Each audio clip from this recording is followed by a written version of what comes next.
mistakes in the Middle East should have taught this House that military intervention starting out as limited can quickly escalate, risking a sequence of events far larger and more terrible and risk even dragging us into war.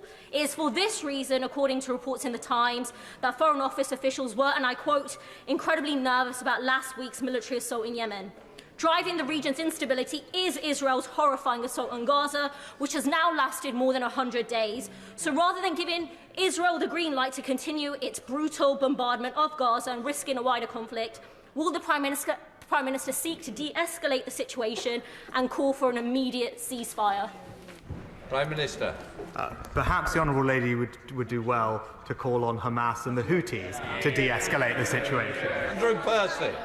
Thank you, Mr. Speaker. Too many people give a free pass to the terrorists who perpetrated the worst murder of Jews, and we've just seen an example of that, just as we saw examples of that on our streets this weekend.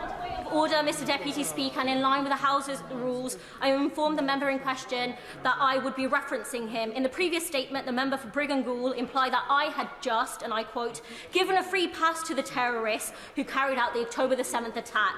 Mr. Deputy Speaker, that claim is grotesquely untrue.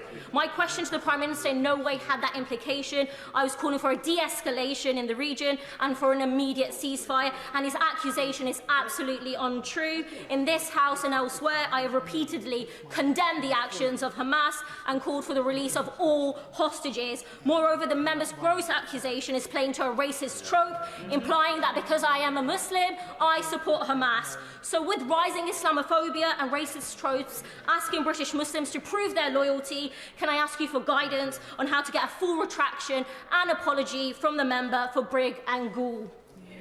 Further to that point of order, Andrew Percy. As loath as I am to engage in this silliness, let me be absolutely clear.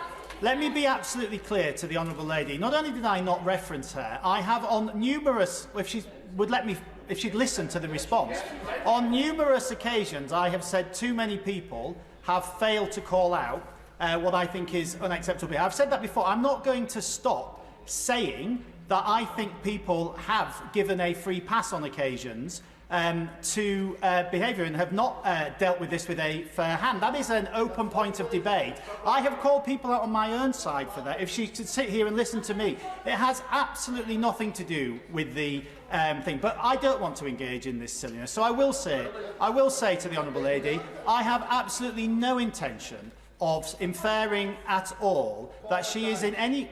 Let me respond, that she is in any way in support of any of that. I'm sure she isn't. I never said that. I would never say that. But I'm also, Mr Deputy Speaker, not going to not say what I think on issues in this House and call out what I think is on this issue. Too many people in this place giving a free pass to one side whilst not acknowledging the horrors that the other side suffered. Thank you.